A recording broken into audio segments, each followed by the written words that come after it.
today is our honeymoon, right? What do you mean by tearing up my passport? Just as we finished packing and were about to leave, my husband, in what seemed like a crazy move, forcefully tore my passport. His smug face really got on my nerves. I never planned to go with you in the first place. I was obviously going to go with my mom. I had sensed some tension before we got married, but I had no idea the twisted relationship between my husband and my mother-in-law was this deep. I've never heard of anyone's mother-in-law hijacking their honeymoon, at least not in my circle. I was shocked and angry at this unbelievable situation, but above all, I felt really creeped out. I wondered if I had made a huge mistake choosing him as my partner. As he brought out scissors and began to shred the passport, I looked at my mother-in-law, grinning from ear to ear, and thought I needed to get away from here as fast as possible. I never expected this, but I actually had the perfect evidence to bring these two down. My name is Sarah. I am 29 years old and have been working for 7 years. I recently got the proposal I had always dreamed of from my boyfriend of 4 years, and now I am right in the middle of planning our wedding and honeymoon. I met my husband after I started working. I have always been the low-key type, and although I got my first boyfriend in college, it seems he lost interest in the quiet and not-so-exciting me, and we just drifted apart. Years passed without me dating anyone seriously until I started working. Never would I have imagined that out of all my colleagues, I would be one of the first to get married. I think I was more shocked than anyone. My husband was a senior at my company when I was a newbie, and he always supported me whenever I struggled with unfamiliar tasks at work. The only guy I dated in the past was a classmate, but there's something about someone 5 years older. I found my husband dependable and trustworthy. When he asked me out on our first date, I was over the moon. I still cherish the dolphin figurine we bought during our first date at the aquarium. When he said he wanted to date with marriage in mind, I felt like I was on cloud 9. We went on many dates, and he proposed to me at the same aquarium where we had our first date. Can I really be this happy? That night, I was so thrilled that I could not sleep, and I still remember that feeling. With my head still in the clouds, we quickly decided to visit his parents' home the following week. But it was there that I started feeling uneasy about getting married. My father-in-law was very kind, but my mother-in-law seemed to disapprove of me. She said I could have married someone more outstanding than this plain girl. Being told that at our first meeting filled me with doubt and anxiety about our future life together. But everyone feels some pre-wedding jitters, right? Right? So I pretended everything was fine and carried on with the wedding preparations. One day, while discussing our life after marriage, both he and his mother just assumed I'd be quitting my job. While I once admired the idea of quitting work after getting married, I didn't see that as an option at this point. Looking back, I think my ongoing anxieties about marriage prevented me from considering leaving the place where I felt most secure, my job. While dodging the persistent suggestions from my mother-in-law to quit, I decided to keep working at the same company, alongside my husband. During our wedding preparations, we disagreed on the timing of our official marriage registration. He was eager to formalize things sooner. In the end, we decided to respect his wishes and registered shortly after that. The procedure felt rather mundane, but realizing that we were now officially married made me so happy. We discussed having a small, intimate wedding, but it seems he mentioned this to his mother, and she called the next day, saying, "You know, Edward's wedding, and you're talking about having a small, intimate ceremony? Please don't just say whatever you want. The wedding needs to be grand. I'll make sure it's fitting for Edward. By the way, please keep your guest list minimal, just your parents and close friends. Your friends are probably just as dull, right? They'd make the wedding feel so gloomy and ruin everything." I was bombarded with opinions about the venue and the guest list, and it was infuriating that she felt she had the right to dictate so much, but I wanted to avoid conflict with my soon-to-be mother-in-law. I had a ton of things I wanted to say, but I kept telling myself that maybe this is just how weddings go, and decided to invite only my parents and close friends, as my mother-in-law wanted. But my mother-in-law's meddling didn't stop there. She didn't just interfere with the guest list, she also had opinions about the program, entertainment, decorations, and food. If we did everything as she said, we'd go way over budget.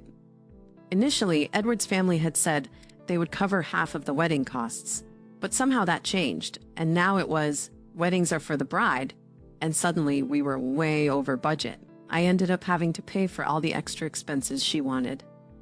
So the wedding ended up being a flashy affair just as she wanted, far from the simple ceremony I had imagined. I tried to make some changes behind her back to save on costs, but I ended up getting scolded by her saying, "It looks cheap because you didn't do as I told you." Still, after the wedding was over, I thought I'd finally get some distance from her. But then my husband did the unthinkable. I was fed up with all the interference from her regarding the wedding, and even though my husband knew I wanted to keep my distance from her, he insisted we live with her. Our new home was now filled with tension and constant meddling from my mother-in-law. Our new place, which we had already signed a lease for, was canceled without my knowledge. All of my belongings that were supposed to be moved there were sent to my husband's family home instead. I was at a loss for words, shocked by how everything had been decided without consulting me. The wedding planning was entirely left up to me. Even when I told Edward that the costs would exceed our budget if we met all of her requests, he pretended not to hear. My anxiety had grown immensely even before the ceremony. After our wedding, we had planned to go on a honeymoon abroad.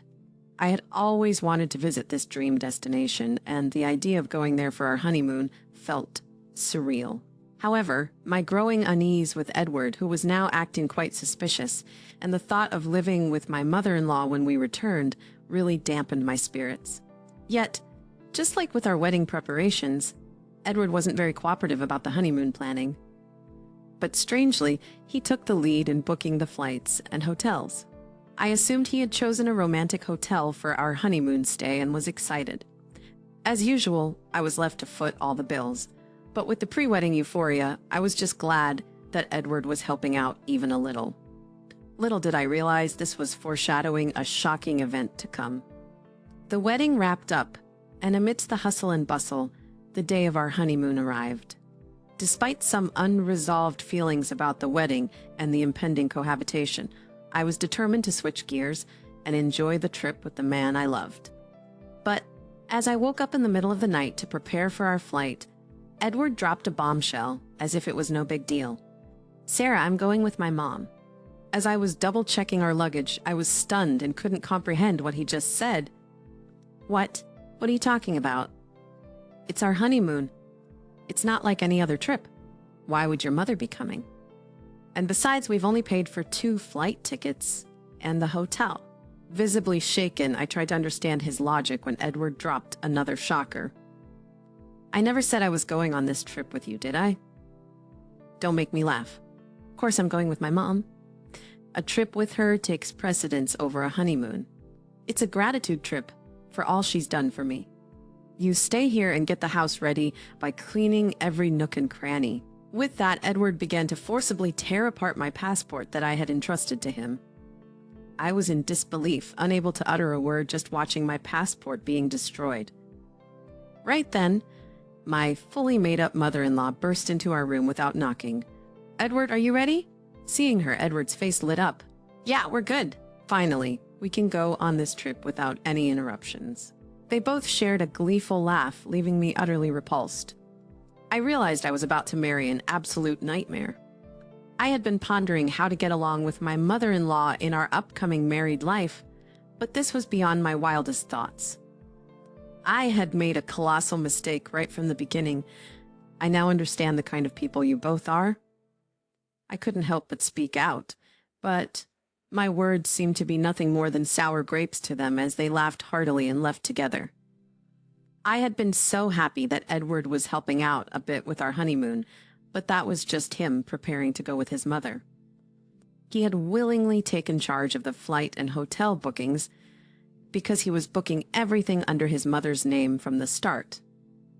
And he dumped all the costs on me.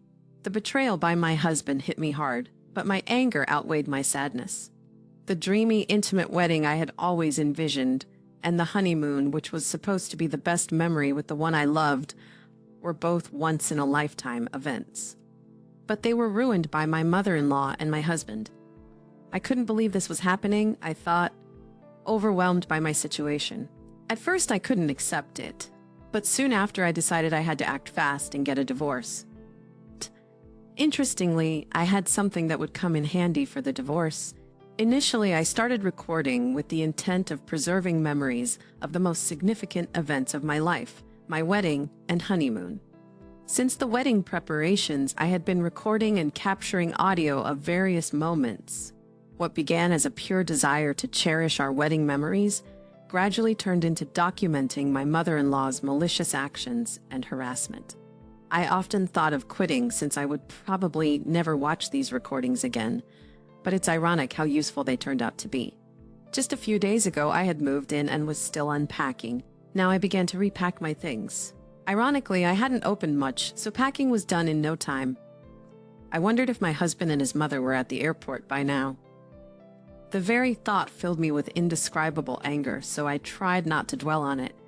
Even though I had only been there a few days, I wanted to erase any trace of my presence in that house, so I cleaned thoroughly everywhere I had been. While cleaning the living room, I stumbled upon something shocking. It was evidence that my husband was embezzling money from his company. Given his position in charge of company sales, he was reporting lower earnings to the company and pocketing the difference. And apparently his mother was in on it, too.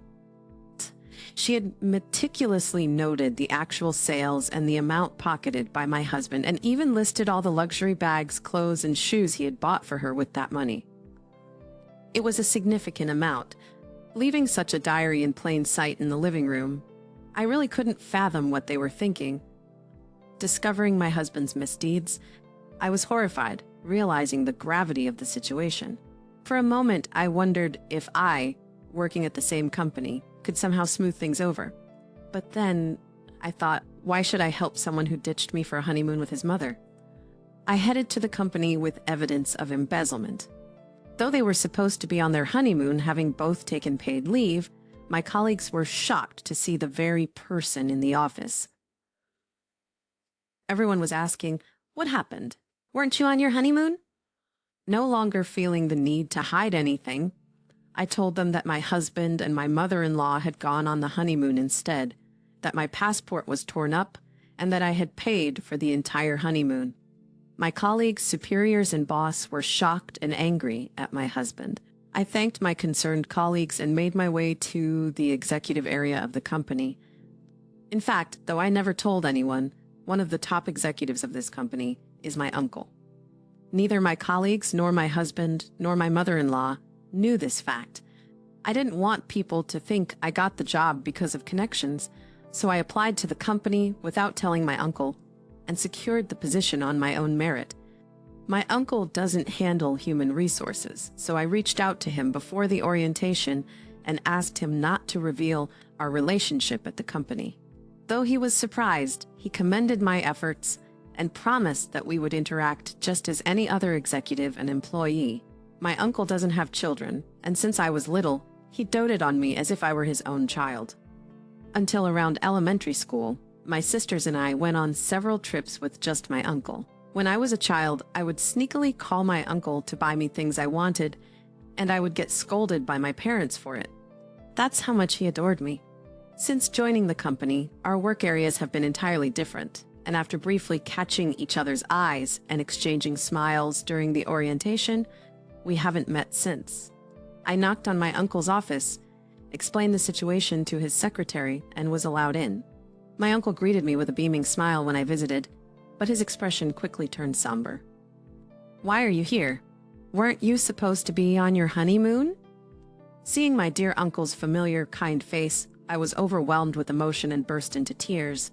Through my sobs, I recounted everything that had happened, and he became visibly enraged, an expression I had never seen on him before.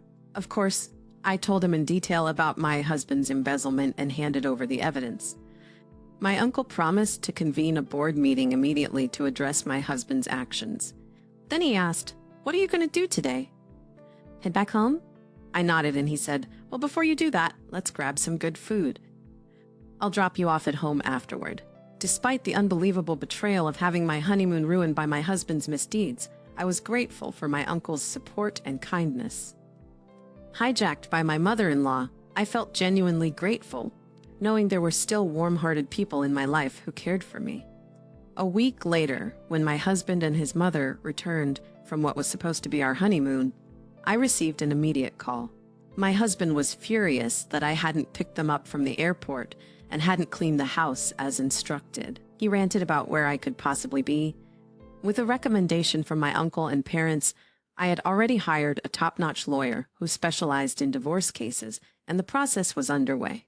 Without even letting my husband speak, I said, "You two sure are loud and annoying. I don't want to hear your voices anymore. Why would I pick up someone I'm going to divorce, and why would I follow your silly orders to clean?" He was momentarily speechless, but soon resumed his ranting. "Do you think it's okay for you to say such things? I did you a favor by marrying you. If I divorce you, you'll never get remarried. My mom's furious too. If you come back now and prepare our meals, I might forgive you. We're tired of foreign food. Make some tasty traditional meals." He had never spoken to me like that before our supposed honeymoon. After revealing his scheme with the passport and going on a trip with his mother, his true colors had shown. It dawned on me that I had never truly seen him for who he was. I had been reflecting on this realization over the past few days. I've consulted a lawyer regarding our divorce. Could you please discuss related matters with them? A lawyer? What are you talking about? I'm not getting a divorce. I could hear his mother in the background, shouting for him to hand her the phone, calling me names.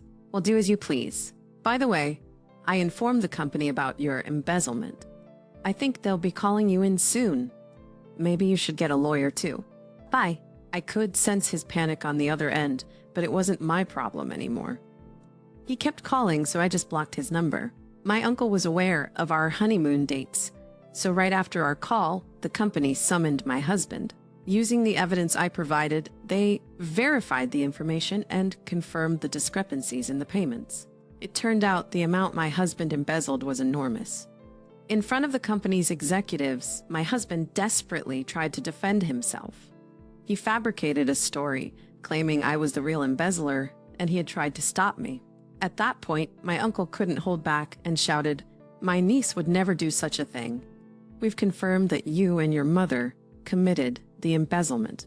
You're lucky we haven't involved the police yet." Realizing the jig was up and that I was related to senior management, my husband looked as if he had lost his soul that day. I went to the company to return the wedding gifts to my colleagues, since our marriage had ended so soon after the wedding. Everyone refused, saying they had given them as a token of their blessings. While I was surrounded by this warmth, my ridiculous husband approached. "Why didn't you tell me you were related to the top brass?" "I'm sorry, really. Can we start over? Can you ask your uncle to keep me in the company and make the embezzlement go away?" Disgusted. "Do you even understand what you're saying? Are you okay in the head? Divorce is the only option now. Reflect on your actions and face the consequences." Having said that, she pushed him away, but he must not have had anywhere else to turn.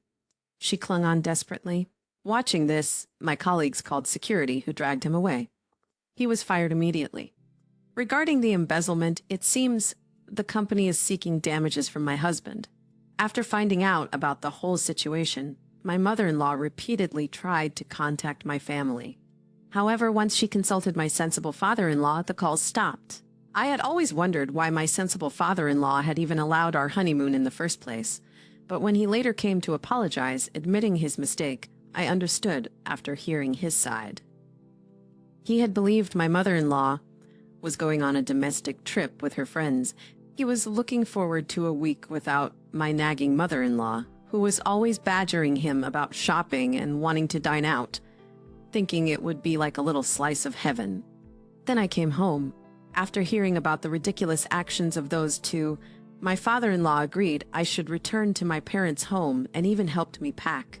At the time, our emotions were high, and without discussing much else, I just went back to my family home. Knowing how genuine, kind, and rational my father-in-law is, I'm sure he would have stopped all this if he had known. He was the only reasonable person I could trust in that house. Although I was the victim, it was incredibly embarrassing to think that my honeymoon had been hijacked by my mother-in-law. I was considering resigning from my job. My parents advised me not to push myself to work for a while. However, my uncle mentioned that working might distract me, and he discussed it with the CEO. It seems they arranged for me to be transferred to a branch office. The divorce process with my husband went surprisingly smoothly, thanks to an excellent lawyer. However, I later learned that my father-in-law was involved. When we were planning our wedding and discussing the expenses for the ceremony and honeymoon, it turned out that my husband had virtually no savings. My in-laws were just an average working-class family. With my mother-in-law's wasteful spending habits, they had almost no savings. Savings, which my father-in-law had mentioned with a wry smile, were quite substantial considering how short our marriage was. Incredibly, my father-in-law sold the family home to cover it. Their home wasn't in a city center, but in a tight-knit community. When we got married, my mother-in-law invited the neighbors. They saw me returning to the family home on the day I was supposed to be leaving for our honeymoon, luggage in hand. With the neighborhood's resident gossip in the mix, it didn't take long for rumors to spread. The stories grew exaggerated to the point where living in that area became unbearable. Initially, my mother-in-law, who was always concerned about appearances, only approved of our marriage because both my husband and I worked for prominent companies. Having her son and daughter-in-law working for major companies was a status symbol for her. Now, with all the rumors circulating because of her actions, she likely couldn't bear to live in that house. My father-in-law probably also felt responsible for covering the damages from the embezzlement my husband caused. While I have nothing but disdain for both my husband and mother-in-law, I genuinely feel sorry for my father-in-law. After being fired and ordered to pay damages, coupled with me not returning as he had hoped, my husband apparently suffered a mental breakdown. Unable to work, he seems to be moping around in a small apartment he moved to. Seeing her beloved son so downcast, my mother-in-law also retreated, becoming reclusive, as my father-in-law told me. In fact, my father-in-law, fed up with my mother-in-law, was considering divorce, as he didn't want to spend his later years with her. He asked if I could introduce him to the lawyer I had used. I immediately contacted my uncle, who got in touch with the lawyer. It might take some time, but I hope my father-in-law can live the life he wishes. Thanks to the intervention of the company's CEO and my uncle, I was transferred to a branch office where I am surrounded by colleagues and superiors who have been incredibly supportive. I am eternally grateful to my uncle. The only regret I have is missing out on the country we planned to visit for our honeymoon. Considering everything, once things settle down, I hope to take a relaxed trip abroad.